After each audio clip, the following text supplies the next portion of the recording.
In this lesson, you will learn how to adjust the audio of your tracks so they sound appropriate for your video. In a relatively simple project like this, there's only one audio track that we have to worry about. Now, there was audio in all of these cutaway shots here, but I didn't want to include that in this project. I only wanted the audio from these wide shots here because that has Cheryl's microphone on it, and that's what I wanted to work with. So let me start at the beginning here and play this down for a couple of seconds and just listen to the audio. Have you ever had a recipe for chocolate chip cookies that left something to be desired? It can be daunting trying to find just the right recipe. Not flat, not too dry, delicious flavor, picture perfect, and best of all, easy. Hi, my name is Cheryl Ziegler, and in this video, I'm going to show you how to make big bakery-style chocolate chip cookies. So the question comes up, is that loud enough? Now, compared to my voice, the volume of those clips is pretty low. And if you saw in the master meters here, if I play back just a portion of that again. Hi, my name is Cheryl Ziegler, and in this video, I'm going to show you how to make big bakery-style chocolate chip cookies. We're getting some peaks that are landing around -6 decibels, and then a lot of the other stuff is around -12 decibels, which is, I would say, a little bit on the low side. So let's talk about how to adjust this up just a little bit.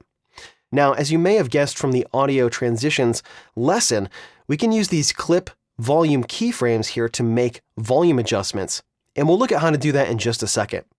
But there's another way that we can kind of globally adjust the volume for all of these clips at the same time, and that's through a process called normalization. What normalization does is essentially take the loudest peak in a given clip, and it sets that to a specified level. So, for example, if I select this clip right here, and I right-click on it and I choose Audio Gain, this will bring up a dialog box with a few options. I can increase the volume here by a set amount. I can normalize the max peak to a specific level. Then I have another option here to normalize all peaks. Now, you might think that that would normalize every peak in this particular clip, but this is actually an option that you use when you select multiple clips.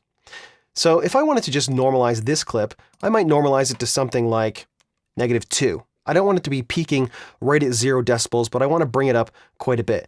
And it already shows me that the peak amplitude for this clip is -7.1, which means that if I normalize this to -2, it's going to bring this up about 5 decibels. And watch what happens to these waveforms when I press OK. They got a lot bigger. So now I'll play this from the beginning, and you notice that it's quite a bit punchier. Have you ever had a recipe for chocolate chip cookies that left something to be desired? It can be daunting trying to find. It's a lot louder, and I think it sounds quite a bit better. I'm going to undo that because I can do that same process to all of these clips. What I'm going to do is select all of these clips and then press G on the keyboard, which is going to bring up that audio gain dialog box. It's the keyboard shortcut. And now it's telling me that the peak amplitude on all of these clips is 3.4. Which means that some of these clips are going to be a little bit quieter, some of them are a little bit louder. The loudest one is somewhere in the neighborhood of -3.4 decibels. But let's say we wanted to normalize all the peaks, which means the peak in each one of these clips to, let's say, -2. You'll see that it looks like everything came up a little bit. Now all of these individual clips have been normalized to a more consistent level. They've all been brought up by various amounts. Let me play a little bit for you. Just the right recipe. Not flat, not too dry, delicious flavor, picture perfect, and best of all, easy. Hi, my name is Cheryl Ziegler, and in this video, I'm going to show you how to make big bakery-style chocolate chip cookies. First, let's go over the ingredients. You will need 2 cups of all-purpose flour. You can hear that these 3 clips now sound nice and punchy, and the volume level between them sounds pretty well matched.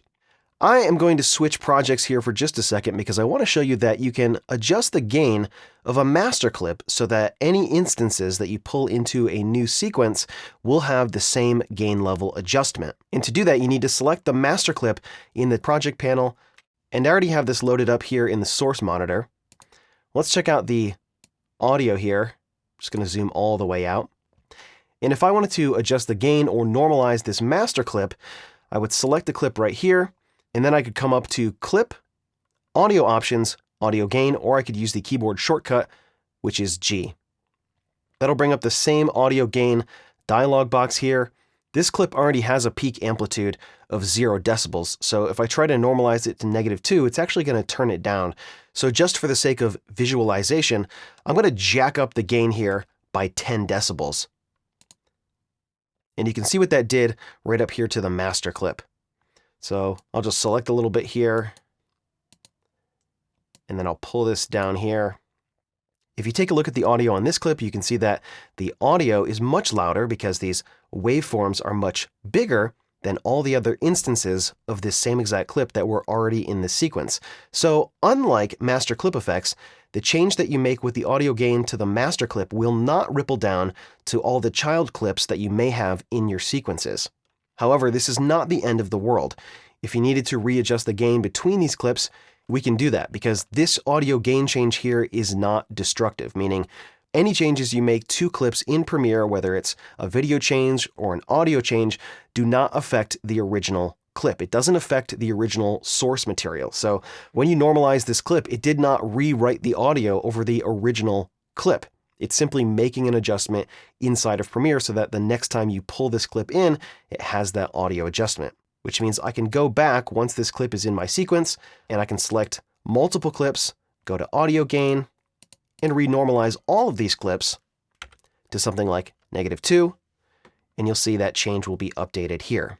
However, if I pull this clip back into the sequence, you can see that it's going to have that same audio gain adjustment that I made previously to the master clip. So if you do need to make an adjustment to your source clips, you probably want to do that before you start pulling them into your sequence. If you see that you have a source clip that has a lower audio level, go ahead and normalize that in the project panel. Then when you start pulling clips into your sequence, they will all have that appropriate volume level. But if you made that change after you already started pulling clips into your sequence, it's not the end of the world. You can go back to this clip here, and you can reset the gain back to 0. And now when I pull this clip in, the gain is going to be set right back where it was before I made any adjustment. So there's a lot of flexibility here in normalizing these clips.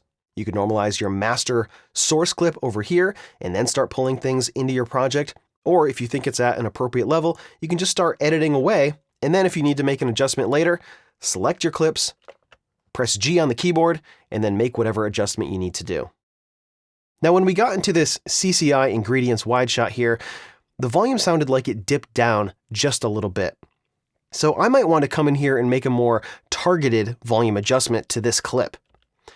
So I'm going to zoom up here, and very similar to how I made an adjustment with the fade outs or the fade ins of individual clips, I'm going to drop a few keyframes here. Then I'm going to scroll over here, and I'm going to take this beginning section here, and I'm just going to push that up just a few decibels here. First, let's go over the ingredients. You will need 2 cups of all-purpose flour, half a teaspoon of baking soda, half a teaspoon of kosher salt. And that's a really fast way of making some targeted volume adjustments. If there was a section that Cheryl maybe trailed off a little bit, maybe at the end of a clip, Vanilla extract and 2 cups of chocolate chips. Maybe I'd like to bring up the part where she says chocolate chips a little bit. I would drop a few keyframes here and maybe just push this up just a hair. 2 cups of chocolate chips. Now the reason I dropped 2 keyframes is if I just put 1 keyframe here, and if there was a keyframe after this and a keyframe before this, which there is, if I just pull this up here, the volume is going to increase over this time period here, which is not what I wanted. I'm going to undo that.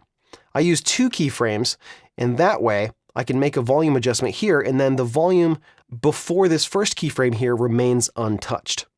So I usually will drop 2 keyframes when I'm making these adjustments. I'm just going to undo that. So you can use the normalization method and clip volume keyframes to make those adjustments to make sure the audio is at an appropriate level. In the next lesson, you will learn about the basic audio clip effects and audio track effects in Premiere Pro.